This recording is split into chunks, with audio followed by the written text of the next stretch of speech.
على رسول الله محمد بن عبد الله صلى الله عليه وسلم.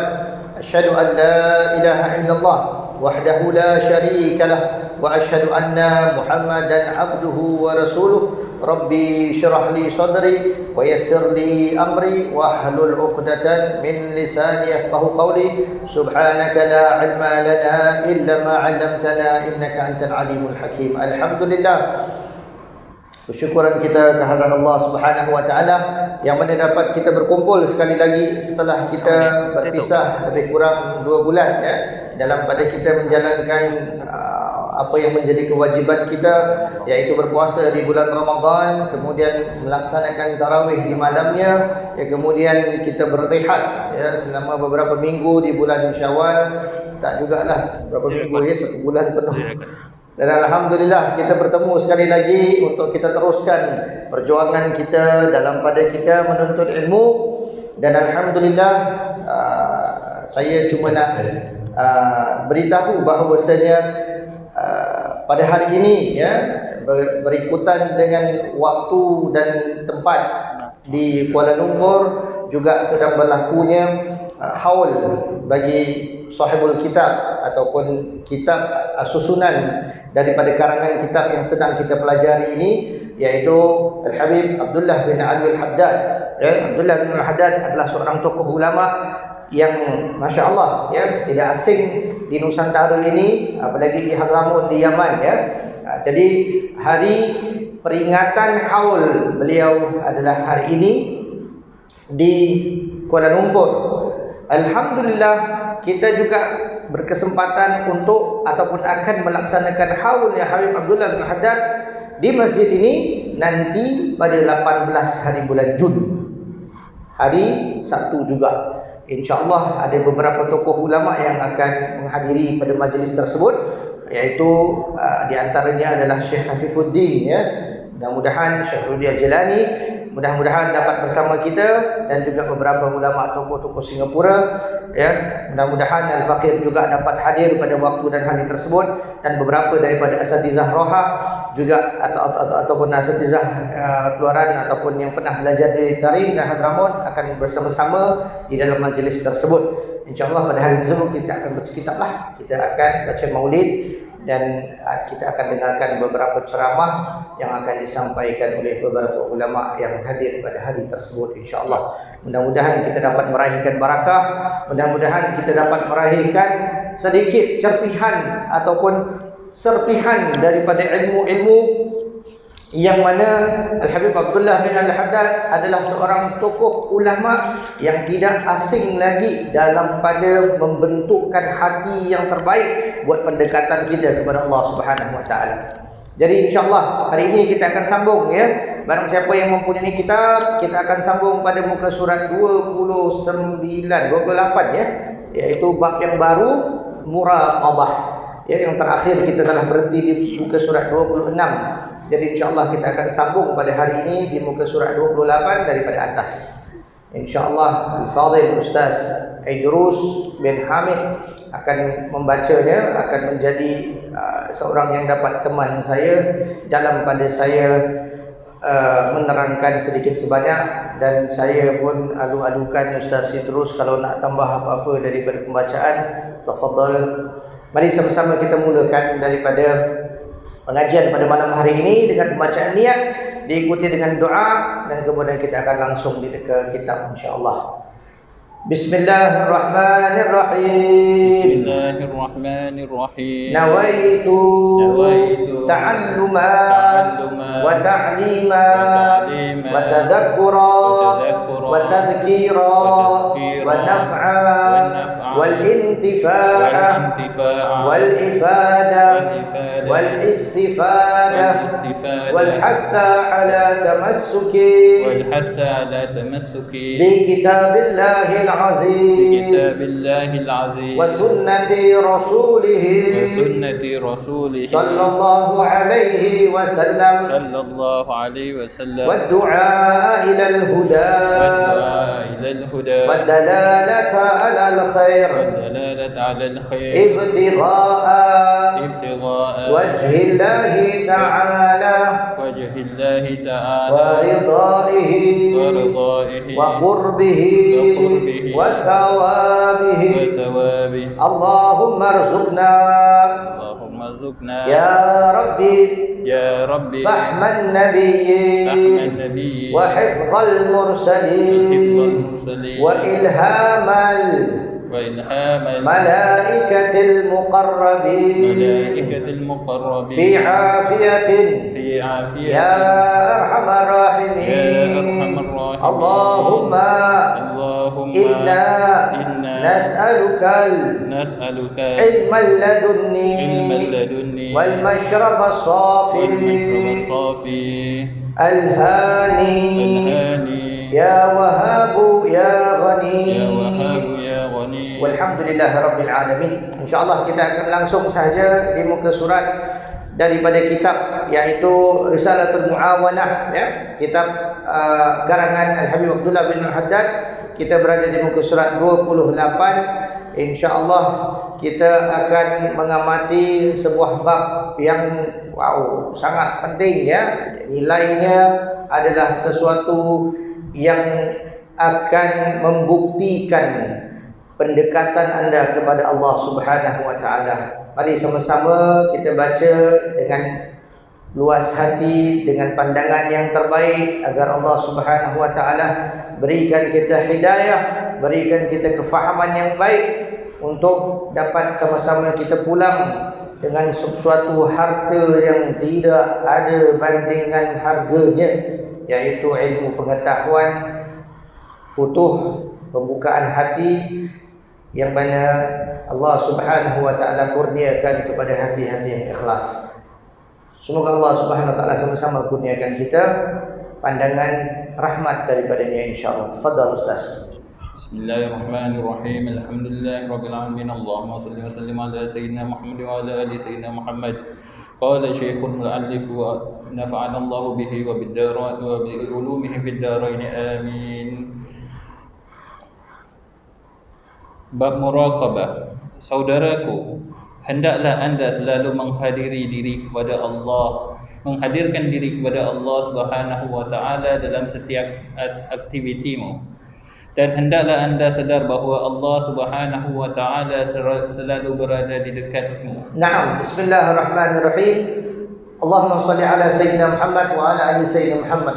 Muraqabah, ya, adalah sebuah bab yang ada di dalam kitab tasawuf, di dalam kebanyakan tariqah, kerana ia merupakan sesuatu yang seorang mukmin sebaik-baiknya mendekatkan dirinya dengan kefahaman muraqabah. Maknanya raqabah, diawasi, mengawas ataupun mengawaskan dirinya sendiri dengan penyaksian Allah Subhanahu wa taala. Itu singkatannya. Kefahamannya adalah sesuatu yang betul-betul harus resap di dalam hati kita. Muraqabah datang daripada perkataan raqabah tadi itu, yaitu Allah Subhanahu wa taala mengawasi seseorang. Apabila seseorang itu dapat merasakan yang Allah Subhanahu wa taala sedang melihat, sedang pantau, sedang mengetahui, sedang melihat dan nak tahu apakah yang dia akan lakukan, itulah yang dinamakan sebagai, dalam bahasa Inggeris ataupun boleh kita dapat fahamkan dengan baik, awareness. Ini awareness ni perlu kita biak dalam hati kita. Nanti kita akan fahamkan dalam sebuah hadis yang panjang ceritanya. Ketika kita sampai kepada hadisnya, mudah-mudahan ada hadisnya, dalam pada kita fahamkan apakah, daripada mana masuknya muraqabah ini sebagai bab. Ini kadang-kadang saya nak perlu beritahu, ya. Kadang-kadang kita lihat kepada sesuatu golongan yang selalu sering mengutarakan Quran dengan hadis, ya, sedangkan mereka tidak gitu faham daripada mana kitab tasawuf datangnya. Datangnya daripada hadis dengan Quran juga. Cuma diterjemahkan dengan kefahaman supaya kita betul-betul faham. Kalau kita cari-cari muraqabah, tak ada dalam Al-Quran, tapi ada dalam hadis. Tak ada di dalam Al-Quran dalam bentuk perkataan muraqabah, tetapi banyak di Ar-Raqib sendiri adalah nama Allah Subhanahu wa taala. Asmaul Husna, ya. Asmaul Husna terkandung di dalam Al-Quran. Ar-Raqib adalah awas. Allah Maha Awas. Ini Allah Maha Awas ni, kita kena faham awas ni apa makna dia, ya. Dalam arti kata awas, iaitu senantiasa mengawasi siapa, apakah yang dia lihat. Itu yang kita nak terjemahkan supaya dia boleh menjadi sesuatu pegangan hidup bagi kita. Ini penting tuan-tuan, ya. Kalau kita dapat pegang baik-baik, kita dapat dunia yang mana dipelihara oleh para ulama. Inilah yang dipelihara kuat oleh para ulama sehingga cekal mereka melaksanakan ibadah, menjauhi maksiat. Kerana ada sesuatu teori yang dipegang daripada chapter yang kita akan fahamkan nanti ini. InsyaAllah, bismillah.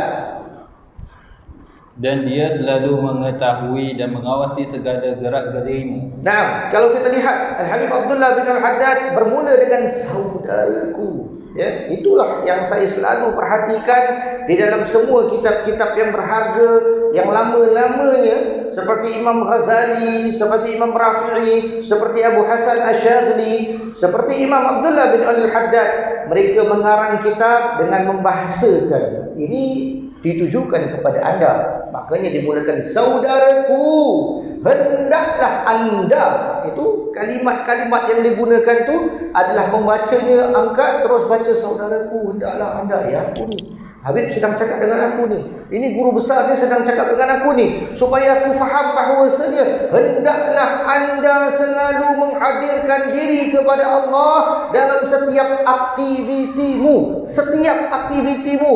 Kadang-kadang mustahil kalau kita nak masukkan Allah, tapi kita kena ada prinsip, kita kena ada konsep, kita kena ada teori macam mana kita nak masukkan Allah di dalam semua aktiviti kita. Inilah yang kita nak fahamkan. Muraqabah datang daripada kefahaman ini. Nah, hendaklah anda sedar bahawa Allah Subhanahu wa taala selalu berada di dekatmu. Kadang-kadang kita dah naik jelak dengan hadis yang selalu kata Allah lebih dekat dengan kita daripada urat nadi kita. Ini bahasa dia juga sama, bahawa Allah selalu berada dekat denganmu. Tapi kenapa kita tak boleh faham? Kenapa depan kita ada maksiat kita tetap buat? Kenapa kita tidak boleh bangun pagi-pagi? Kenapa kita tidak boleh melaksanakan ibadah dengan yang terbaik? Kerana kita tidak pegang konsep ini, iaitu mendekatkan diri kita dengan kefahaman muraqabah ini. Kita lanjutkan sedikit lagi. Dan dia selalu mengetahui dan mengawasi segala gerak-gerimu. Baginya tidak ada sesuatu yang rahsia dan samar. Makhluk sekecil apapun yang ada di bumi dan di langit tidak akan pernah lepas daripada pengawasannya. Lanjutkan. Ingatlah bahawa dia sentiasa mengetahui apa yang engkau bicarakan, baik engkau bersuara keras maupun perlahan.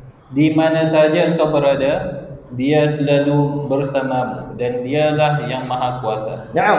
Kenapa di dalam Al-Quran, di dalam hadis juga kita mendengarkan bahawasanya al-mu'min, seorang ulama, seorang yang faham akan agama, ketika mendengar perkataan Allah, menggetar hatinya.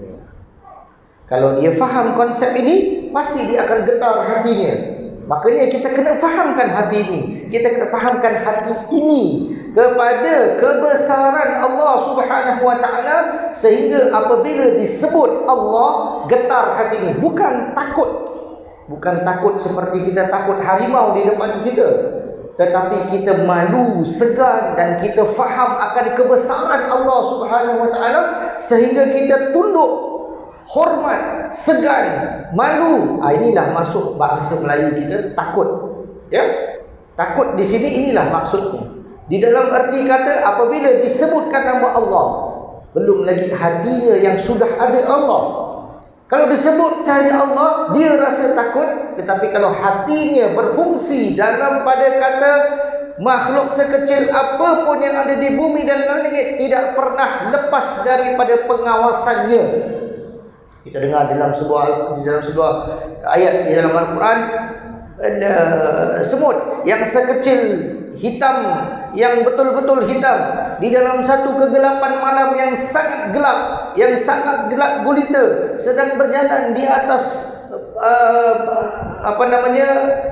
batu yang hitam di tengah-tengah hutan yang sangat gelap. Allah Subhanahu wa taala mengetahui rezeki yang datang dan yang keluar, yang mana semut tersebut akan dapat, sakitnya, matinya, bila akan terjadi.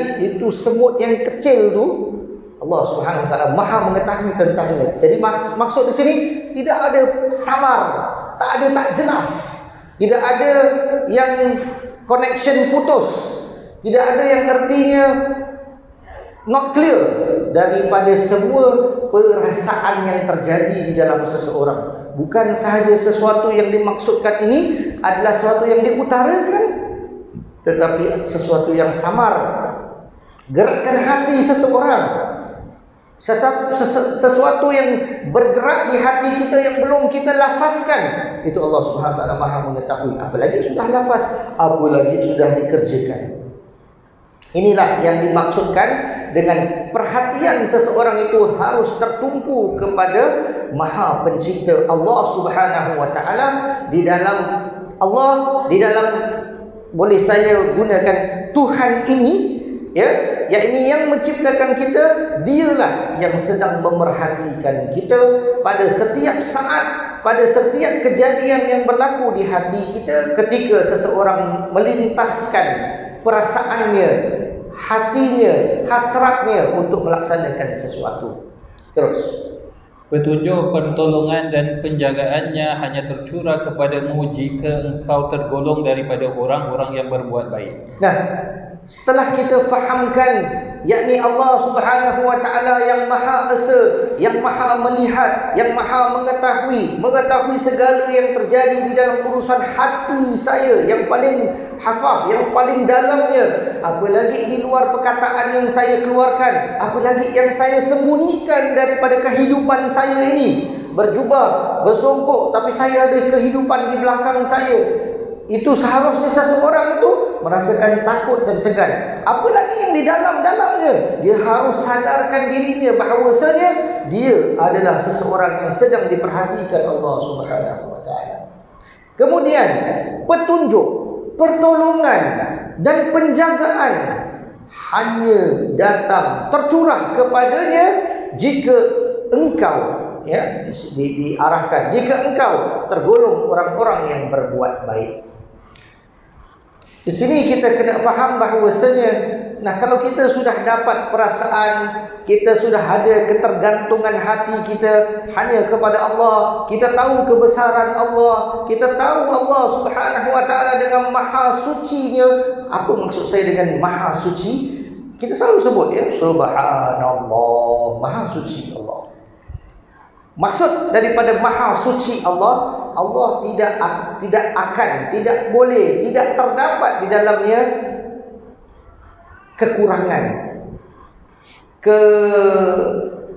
kekurangan ataupun kecacatan. Makanya kita sebut subhanallah, maha suci Allah, suci daripada semua jenis apa yang boleh difikirkan kepala otak kita ini tentang kekecilan, kerusakan, kecacatan, kekurangan. Itu tidak ada di sisi Allah Subhanahu wa taala. Makanya Allah suci daripada apa yang kita boleh fikirkan tentang kekurangan. Itu sesuatu yang kita boleh fikirkan hanya sesuatu yang batasan kita tu terlampau singkat untuk mendapatkan kefahaman kebesaran Allah Subhanahu wa taala. Saya tadi cakap pasal connection terputus. Itu adalah sesuatu kecelakaan, kecacatan yang boleh saya fikirkan. Tadi saya cakap kan, Allah Subhanahu wa taala mengetahui segala sesuatu yang tidak, yang jelas sekali dan bukan yang samar, tak jelas. Kalau ada macam kita terfikir connection putus, kita punya internet lambat, itu semuanya adalah kecacatan yang terjadi di dalam pemikiran kita yang tidak bakal mungkin ada di sisi Allah Subhanahu wa taala. Jadi kalau sekarang nanti kalau kita ada sesuatu distrak, tak masuk ayam ke, tak masuk apa ke, itu distrak namanya. Kalau sesuatu yang baru terjadi kita tidak boleh gambarkan itu sebagai satu kecacatan Allah, kekurangan, dan kerana itu adalah sesuatu yang mustahil bagi Allah SWT. Makanya maha suci Allah daripada semua jenis kecelakaan, yakni kecacatan. Terus, petunjuk, pertolongan, penjagaan. Kalau kita ada perasaan itu kepada Allah, menjaga kebesaran Allah, makanya kita pun tahu petunjuk apabila kita sesat, apabila kita tersalah, pertolongan apabila kita di dalam keadaan musibah, penjagaan apabila kita di dalam keadaan bahaya. Semuanya datang daripada Allah Subhanahu Wa Taala. Nah, di sini seseorang itu dia tidak perlu akan sesiapa pun untuk meminta bantuannya. Kalau itu tidak terlampau darurat, dia tidak akan minta. Kalau seorang yang faham ini, dia tidak akan makan Panadol pun. Kerana dia meminta pertolongan Panadol untuk baikkan kepala dia kalau dia sakit kepala. Begitulah peristiwa yang kita dengarkan daripada kisah Nabi Allah Ayub alaihissalam. Nabi Allah Ayub subhanallah diberikan sesuatu penyakit yang ada di sisinya, dan dia tidak mengambil kesempatan untuk berusaha mencari tabib, mencari doktor untuk mengeluarkan penyakitnya. Kerana dia tahu bahawasanya itu datang daripada Allah, maka ia akan diambil oleh Allah Subhanahu Wa Taala juga. Makanya ni'mal, seseorang ni'mal hamba, seseorang hamba yang paling dihormati kerana kesabarannya adalah Nabi Allah Ayub alaihi salatu wassalam. Kerana sifat tawakal itu, anda dah faham ini. Anda dah faham juga pertolongan datang daripada Allah. Saya bagikan contoh Nabi Allah Ayub. Begitulah dia. Sifat yang perlu kita pupuk apabila kita ada permasalahan. Bukan kita mencari, memang ada boleh, dan itu bukan syirik juga kalau anda pergi ke doktor kerana anda sakit, ataupun anda pergi ke tempat sebuah tempat yang mana ada pertolongan di situ kerana anda mempunyai sesuatu yang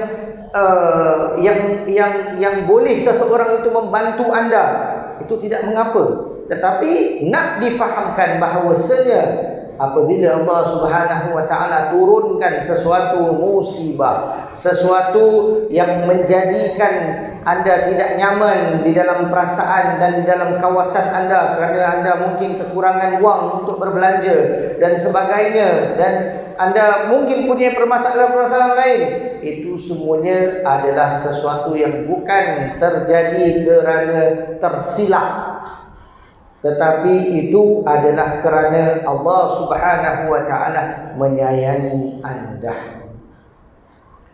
Allah lebih tahu bahawasanya itu bukan tepatnya waktu untuk anda mendapatkan hal tersebut, ataupun itu memang waktu yang tepat untuk berikan anda musibah tersebut. Semuanya ada hikmah yang tidak mungkin tersilap. Tak ada benda yang tersilap yang terjadi dalam dunia ini. Anda yang tersilap di dalam pemikiran anda ketika anda mencari solusi untuk jalan keluar bagi permasalahan itu. Lebih tepat lagi, tidak ada orang yang boleh anda pergi minta nasihat, tidak boleh ada orang yang lebih tepat untuk anda minta pertolongan melainkan Allah Subhanahu Wa Taala. Tapi yang pertama mesti ada dulu. Anda mesti cekalkan hati anda untuk fahamkan bahawasanya segala sesuatu dalam keadaan baik begini, anda selalu memikirkan tentang Allah Subhanahu Wa Taala. Selalu memupuk hati anda bahawasanya Allah sedang memerhatikan anda. Ketika anda masuk dalam masjid, ketika anda memberikan makan nafkah bagi keluarga anda, ketika anda memberi, semuanya anda laksanakan kerana Allah. Allah mengawasi saya. Allah mengetahui saya sedang buat ini. Saya nak buat ini kerana Allah. Semua dalam keadaan baik. Dan ketika musibah itu datang kepada anda, barulah anda kembalikan pertolongan ini. Nah, setengahan daripada kita sudah terjadinya musibah, dia baru ada macam mana nak cari jalan yang keluar, kemudian dia nak kembalikan tawakal dia kepada Allah di saat dia sedang gusar. sedang tak stable dalam hatinya. Saat dia sedang susah dalam keadaan tersebut, dia nak kembalikan itu area mendekatkan dirinya kepada Allah Subhanahu Wa Taala, sedangkan ada permasalahan di dalam dirinya, di depannya, di dalam keadaan dunianya yang dia tak boleh handle. Jadi dua-duanya menjadi sesuatu yang sukar bagi dia untuk mengatasinya. Tapi kalau ada orang yang sudah faham daripada awal sekali, dia akan sadar jatuhnya musibah ini kerana Allah mengetahui. Dan drama yang terjadi dalam kehidupan ini memang kurang baik, tetapi ada baiknya, ada baik besarnya. Ya, saya lihat dan saya gambarkan. Kalau kita lihat orang-orang yang masuk jail, ya, kalau dia, saya hanya berikan contoh saja, anda boleh fikir baik-baik, ya. Dalam masa hari-harian saya bertemu dengan orang-orang yang akan menjalani hukuman mati, ya. Dalam 30 orang Muslim kita di Singapura, ya, daripada 50 lebih orang yang bukan Islam. Maksudnya, semua yang menanti hukuman gantung pada hari ini lebih kurang ada 50 lebih orang, ya. 30 orang lebih daripadanya adalah Muslim, ya. Jadi saya berusaha untuk bertemu dengan mereka tiap-tiap minggu sekali, ya. Dan saya melihat orang-orang ini semuanya sebagai satu hikmah yang besar. Drama dalam kehidupannya memang tak sedap didengar, ya kan? Dia masuk jail tengah tunggu mati, buat kesalahan, ada membunuh, ada drug, 90% semuanya drug, ya. Kita lihat bagaimana Allah Subhanahu Wa Taala siapkan orang ini. Saya terus terang, ya, 3 minggu atau 2 minggu sekali mereka akan khatamkan Al-Quran. Tattoo, Masya Allah, ada sampai muka, dahi, semua ada tattoo. 3 minggu. Ada tak dekat sini, tolong dengan tidak segan dan silu naikkan tangan anda. Ada tak dekat sini 3 minggu satu kali khatam Al-Quran? Ada Pak Haji? Ada. 3 minggu satu kali khataman Al-Quran. Tiap-tiap kali. Diorang sudah masuk dah 5 tahun, ada 6 tahun, ada 10 tahun pun, ada 3-4 tahun. Semuanya tengah tunggu saja. Dah habis appeal, dah habis klemsi, tengah tunggu waktu saja. Begini je keluar. Dia tunggu hari. Dulunya hari Jumaat, sekarang dah tukar, kadang ada Rabu, kadang ada hari yang lain. Pokoknya saya nak berikan gambaran ini daripada apa yang kita pelajari sekarang ini.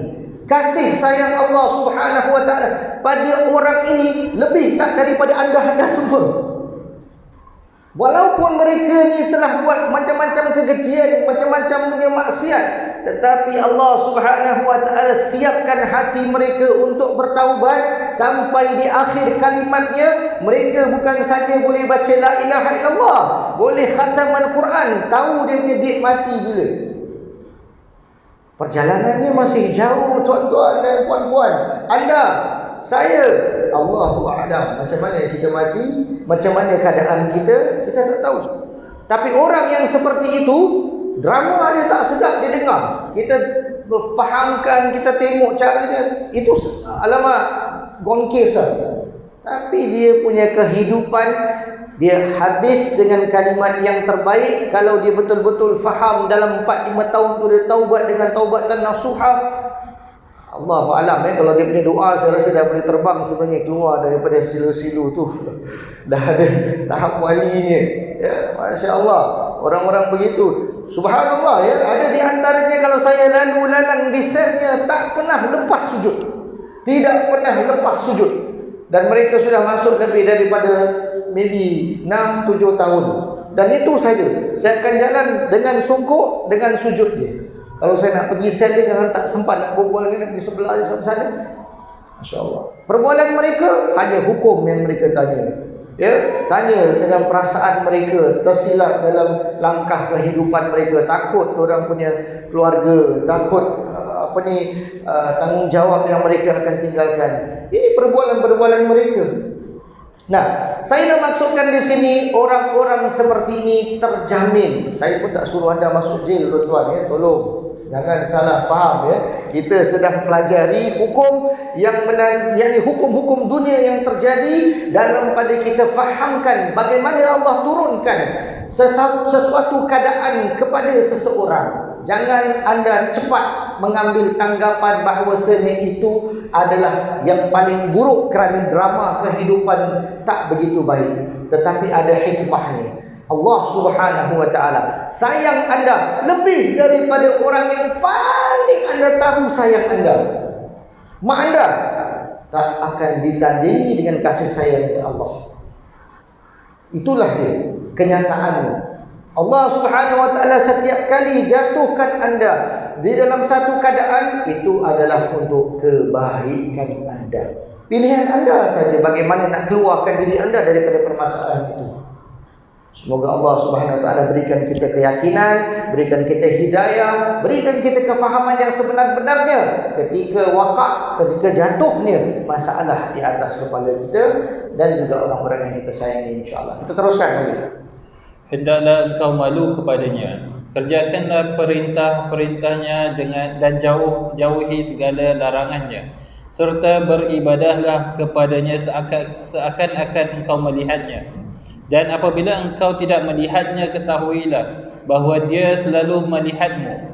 Dan jika di dalam hatimu timbul rasa malas kepada ketaatan dan kecenderungan untuk mengerjakan kemaksiatan, katakanlah kepada nafsumu, wahai nafsu, sesungguhnya Allah Subhanahu wa taala selalu mendengarmu, melihatmu dan mengetahui segala rahsia dan bisikanmu. Nah, ya. Macam orang gila, betul. Begitulah dia seseorang itu seharusnya berbahasa dengan dirinya. Kerana sebetulnya, sebenar-benarnya anda berbicara dengan hati anda selalu, tiap-tiap hari, tiap-tiap waktu. Dan semua orang ada seseorang lagi di dalamnya, zahir dan batin. Ya, anda dilahirkan bersama dengan seekor syaitan juga, yang akan bersama dengan anda, yang akan berbisik-bisik dengan anda untuk melakukan keburukan. Begitu jugalah anda akan berbisik-bisik juga dengan kebaikan anda sendiri. Inilah yang dimaksudkan di sini. Makanya Al-Imam Abdullah bin Al-Haddad dan juga para guru-guru kita mengajarkan kita untuk berjihad dengan diri sendiri. Rasulullah sallallahu alaihi wasallam juga telah mengajarkan kita jihad yang besar. Apa dia jihad yang besar? Digambarkan dengan sebuah jihad yang matinya berapa banyak orang di dalam peristiwa Badar yang telah terjadi, kematian di depan para sahabat balik daripada sebuah peperangan yang sangat besar. Rasulullah sedang duduk bersama mereka, mulut masih berdarah, badan masih berbau, masih lagi berpeluh-peluh, dan Rasulullah cakap, kita baru balik daripada peperangan yang kecil untuk meneruskan kehidupan kita di dalam sesuatu jihad yang lebih besar daripada itu. Para sahabat tergamam, katanya apa yang lebih besar daripada itu? Banyak yang mati, kita masih lagi. Kata Rasulullah, jihad melawan hawa nafsu kita. Ini dari fight yang tak habis. Semua orang akan mengalami ini. Macam mana wali sekalipun, macam mana tinggi dekat sekalipun akan mengalami peristiwa ini. Anda akan berbicara dengan hati anda. Yang menang, itulah akan menjadi sesuatu kejadian. Ya, yang menang, yaitu kalau anda menang di dalam jihad anda akan membuktikan dengan kelakuan yang baik. Jikalau anda kalah di dalam peperangan tersebut, maka anda akan terjerumus di dalam sesuatu, na'udzubillah min zalik, yang sangat-sangat fatal. Ya, kalau dia terus-terusan ataupun dia mati dekat situ, diambil nyawanya dekat situ, na'udzubillah min dzalik, summa na'udzubillah min dzalik, sedang melakukan maksiat ketika kita kalah di dalam jihad tersebut, kemudian Allah Subhanahu wa taala pilih untuk ambil nyawa kita di saat tersebut. Na'udzubillah min dzalik, summa na'udzubillah min dzalik. Itu yang kita seram. Sama juga seperti, lihat yang saya kasih contoh tu, mereka adalah drug addict yang besar. Mereka buat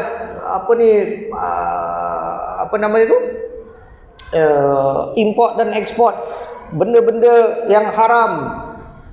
Kalau dalam pada mereka melakukan hal tersebut, mereka mati, tidak tertangkapnya dia, ya, karena tidak dimasukkan dalam Changi Prison, dia mati dalam keadaan yang mereka buat sementara dia masih belum taubat. Itulah mati yang dikatakan su'ul khatimah. Tapi Allah Subhanahu wa taala sayang mereka, Allah bukakan ayat mereka sampai mereka kena tangkap, humban dalam penjara, diberikan nur di dalam cahaya di dalam penjara tersebut, sehingga mereka berpotensi menjadi seseorang yang sangat-sangat suci daripada keadaan mereka, dan mereka menanti akan maut yang telah ditetapkan oleh pemerintah kerana kejadian mereka yang mereka tidak ada daya untuk berhentikan. Ya, nak cakap pasal hukum nyaya ke tidak ke, itu bukan urusan kita, tapi telah dimasukkan di dalam gitu dan telah diberikan hukuman yang seperti itu, maka dia mati di dalam keadaan seperti itu. Saya tidak melihat sesuatu yang lebih baik daripada keadaan yang seperti itu. Begitulah dia, ya. Inilah dia, hendaklah engkau malu kepadanya, kerjakanlah perintah-perintahnya, jauhi segala larangannya, dan beribadahlah kepadanya. Ini hadis yang saya maksudkan, yang dikatakan hadis yang agak panjang, ya. Anda boleh baca di rumah juga. Anda boleh dapatkan, boleh googlekan ke, ya, hadis Jibril namanya, ya. Hadis Jibril ini menerangkan di dalam satu keadaan di mana Rasulullah SAW sedang bersama dengan para sahabat berbual di dalam satu keadaan. Ada Sayyidina Umar, ada Sayyidina Uthman, ada Sayyidina Ali. Datang seorang laki-laki pakai jubah dalam satu keadaan yang berangin, berabuk-abuk, tapi tak ada satu kesan abuk yang kotor pun di sisinya. Kemudian orang itu datang di tempat Rasulullah SAW, kemudian menanyakan kepada Rasulullah SAW langsung. Ya, banyak orang yang bertanya kepada Rasulullah pada saat waktu tersebut. Tapi lelaki ini datang kepada Rasulullah SAW, mengatakan kepada Rasulullah SAW, apa itu Islam? Seolah-olah menanyakan. Dan Rasulullah pun menjawab, orang yang menanya lebih tahu daripada apa yang ditanyakan. Ya, kemudian ditanya apa itu Islam, apa itu ihsan, dan apa itu iman. Ihsan diterangkan di dalam apa yang hendak saya bicarakan di sini. Islam itu nanti insya-Allah waktu-waktu yang lain kita bicarakan. Inilah soalan 3 yang ditanyakan. Setelah dia bersurai daripada majlis tersebut, lepas dia tanya, lepas semua dapat pengetahuan tersebut, dia pun jalan. Kemudian Rasulullah pun menanyakan kepada Sayyidina Umar, kerana Sayyidina Umar yang meriwayatkan hadis tersebut, menanyakan kepada saya, "Ya Umar, tahu tak siapa tu?" Itulah Jibril, datang untuk mengajar kita tentang agama kita. Ini 3 perkara sangat penting. Inilah dia muraqabah. Inilah dia terjemahan daripada ulama sufi, ulama tasawuf mengajarkan kita tentang hadis ihsan yang sangat-sangat penting ini. Diterjemahkan di dalam satu bab supaya kita faham baik-baik. Kalau seseorang yang ambil langsung daripada hadis tersebut, mungkin faham, mungkin tak faham. Tapi begitulah ulama kita yang harus kita raihkan, bagaimana mereka berkorban pemikiran mereka, keluarkan idea untuk dapatkan satu chapter untuk kita fahamkan apa maksudnya ihsan. Inilah maksudnya ihsan, iaitu beribadah kepadanya seakan-akan engkau melihatnya. Mana kita ada boleh lihat Allah? Ya kan, hadis itu pun begitu bunyinya. Ya, apabila ditanyakan kepada Rasulullah, "Ya Rasulullah, apakah itu ihsan?" Rasulullah pun menjawab, ibadahnya seseorang seperti dia melihat Allah. Daripada mula kita tahu Allah tidak ada rupa, macam mana nak lihat Allah? Kalau orang ambil hadis begitu-begitu saja, mereka akan na'udzubillah mungkin saja sesat. Tapi difahamkan di sini, melihat apa dia? Melihat kebesaran Allah Subhanahu wa taala yang dirasakan melalui paragraf pertama yang kita bacakan tadi, iaitu dia tahu segala-galanya. Dia tahu bahawasanya Allah Subhanahu wa taala tidak bakal tidak tahu tentang apa yang bergerak di hatinya, apa saja yang terjadi, semuanya Allah Subhanahu wa taala Maha mengetahui, sehingga dia overwhelmed dengan perkataan dan kefahaman tersebut, sehingga dia dapat melihat Allah Subhanahu wa taala. Melihat dalam erti kata melihat kebesaran anugerah, yakni kebesaran Allah Subhanahu wa taala serta sifat-sifat Allah Subhanahu wa taala. Sambung daripada hadis tersebut, dan apabila engkau tidak dapat melihatnya, ketahuilah bahawa dia selalu melihat kamu. Apabila seseorang sudah dapat konsep ini dan dia pegang baik-baik, dia jalan, dia berkata-kata, dia lakukan satu kebaikan, dia lakukan satu perkataan, dia nak hancurkan, dia nak zalimkan seseorang, dia ajak diri dia untuk berfikir. Dia akan ajak diri dia untuk berfikir. Nah, inilah dia kesan teori yang dipegang oleh para ulama. Tapi dia tak datang macam besok anda keluar daripada masjid ataupun sekarang ni anda keluar langsung anda boleh jadi macam gini. Tak boleh, ya. Para ulama mengejar-ngejarkan kelakuan begini sehingga mereka berpuasa. Puasa mereka tidak puasa makan dan minum. Tujuan mereka itu semuanya basic. Tapi puasa mereka ikut mata mereka. Puasa mereka adalah lidah mereka. Puasa mereka adalah telinga, adalah kemaluan, adalah kaki, adalah akhir sekali puasa hati mereka.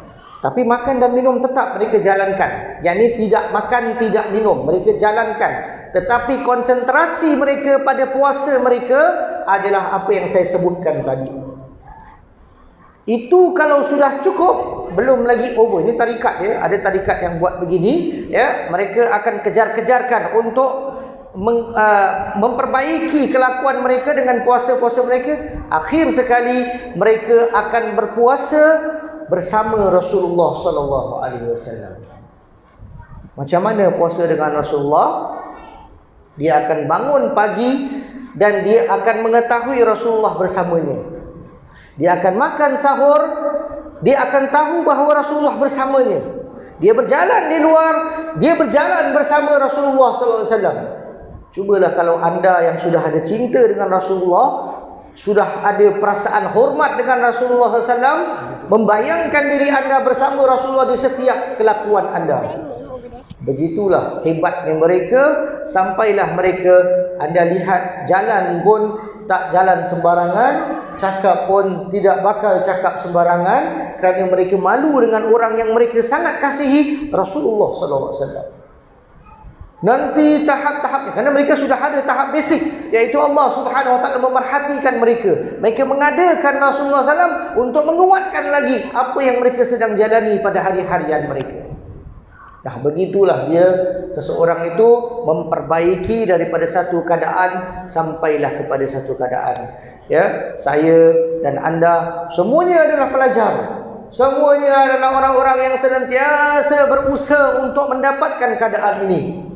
Ya, dan semoga Allah SWT membantu kita di dalam semua usaha kita mendekatkan diri kita kepada Allah Subhanahu Wa Taala, sehingga kita dapat essence, ya, kita dapat inti daripada pengajian-pengajian, pelajaran-pelajaran yang telah dilalui oleh para ulama kita, lebih-lebih khusus lagi kepada Habib Abdullah bin Al-Haddad yang telah menjalani semua apa yang dituliskan di sini, insya-Allah. Kita ambil satu lagi sentence dan kita tutup insya-Allah, ya.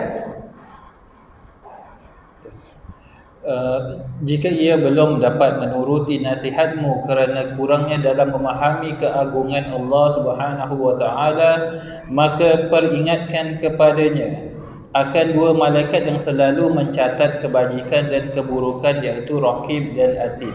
Dan bacakan kepadanya firman Allah Subhanahu Wa Taala, A'udzu billahi minasyaitonir rajim, idz yatalaqqal mutalaqqiyan 'anil yamini wa 'anil shimali qa'id, ma yalfidhu min qawlin illa ladaihi raqibun atid. Ketika dua malaikat yang mencatat amal duduk di sebelah kanan dan di sebelah kiri, tidaklah perkataan yang dikeluarkan seseorang melainkan di sisinya ada dua malaikat mengawas yang selalu hadir. Surah Qaf ayat 17 hingga 18. Lanjut. Jika nasihat tersebut tetap tidak dapat menghentikan tindakannya, berikanlah ia pengertian tentang kematian yang sudah semakin dekat. Dan kematian adalah satu rahsia yang dinanti kedatangannya. Apabila ajal telah menjemputnya sedangkan ia sentiasa mengerjakan perbuatan-perbuatan yang tidak diredai oleh Allah Subhanahu Wa Taala, maka hanya penyesalan tidak ada habisnya yang ia peroleh. Naam, begitulah dia ya. Setelah seseorang itu mengingatkan dirinya bahawasanya dia melihat Allah dengan kebesaran yang dia faham. Kalau dia tidak boleh dapat capai kepada waktu tersebut, iaitu dia tidak dapat melihat Allah, maka dia perlu ingatkan dirinya bahawasanya Allah melihat dirinya. Itu pun tak jalan juga. Kerana ada anasir-anasir yang lain, maka katakan kepada dirinya, wahai nafsu, sesungguhnya Allah selalu mendengarmu, melihatmu dan mengetahui segala rahsia dan bisikanmu. Itu yang anda harus melihat dan menanyakan, berbilang kepada hati anda sendiri, supaya jangan ke lembah-lembah maksiat, ke lembah-lembah sesuatu yang anda ingin laksanakan. Ini termasuk spontannya ya. Anda cepat tangan nak suka pukul isteri anda, suka pukul orang-orang yang tak bersalah dan sebagainya. Itu semuanya adalah konsep-konsep yang perlu anda jaga baik-baik ya. Apa lagi, lain lagi kalau anda adalah seorang yang main dada ataupun minum khamar dan sebagainya. Ini semuanya adalah sesuatu yang untuk anda mengawal diri anda agar anda menjauhi perbuatan-perbuatan seperti ini.